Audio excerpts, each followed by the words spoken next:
Yan, for today's video mga tibok, yan, nagluluto tayo ng sauce ng spaghetti. May garnish ngayon, ay di kapiding. Nag-sponsor na ready ang inay muna. Luto na yung pasta, di sauce naman. Bubusan natin pa dalawa nating ano.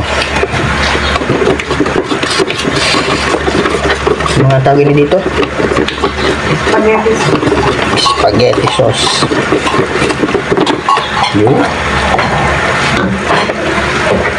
Ito pala may bitsin, paminta, tapos toyo.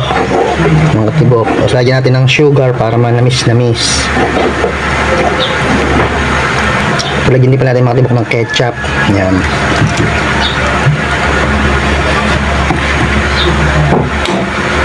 Tapos sugar para manamis-namis. Okay na yun. Halo-halo.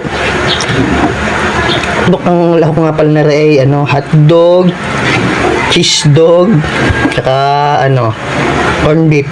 Yun. Okay na yun. Mamitoy okay na.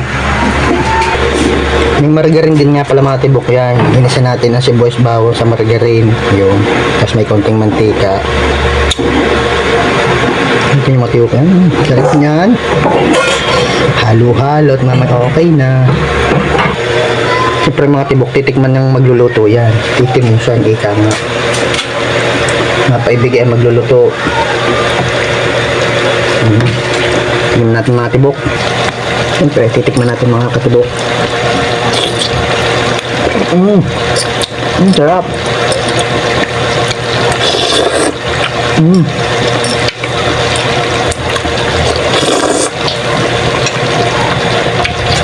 Sarap mga tibok. Kain tayo. Yan pala mga tibok ang pasta natin yan. May lahok pala yung macaroni. May lahokan at para pampadami. Yan. Tibubusan ng ini ang sauce. Yan na mga tibok. Pakain sa mga bata. Mamaya. Sarap. Aking hihilisin mga katibok.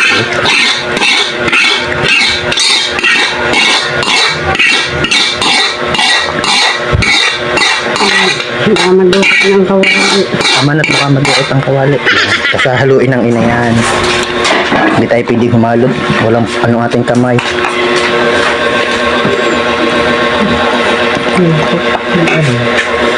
Papalitan, hindi pwede rin. Iyan. Saucy mga katibok. Yummy. Tuwan-tuwan ito mga bata mamaya. Pagkatapos turuan ng tungkol kay Lord, kakain.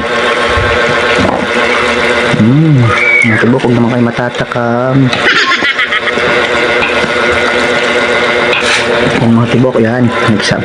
Lumahok na ang sauce sa ating spaghetti. Yan mga tibok, mga tibok yan, nalahok, nahalo ng lahat. Tingnan naman ninyo kung gaano kasarap yung mga tibok. Tikman namin talaga ang sarap, manamis-namis. Yan ang gusto namin, spaghetti. Parang Jollibee. Yeah. Mga tibok, hanggang dito na lang. Thank you for watching. God bless po. Mga tibok yan. Tapos na po sila, ipapakain na po tayo. Yan. Ang kumantak ko dito sa atin na member, ako at saka si Kaina at saka si Gino. Hindi kami huy tatatlo, kaya minamadali na namin kami. Tatatlo kami magtuturo. Kaina, magaling yung magturo sayaw. Ay, complete po yan ng lahat ng barangay. Maganda.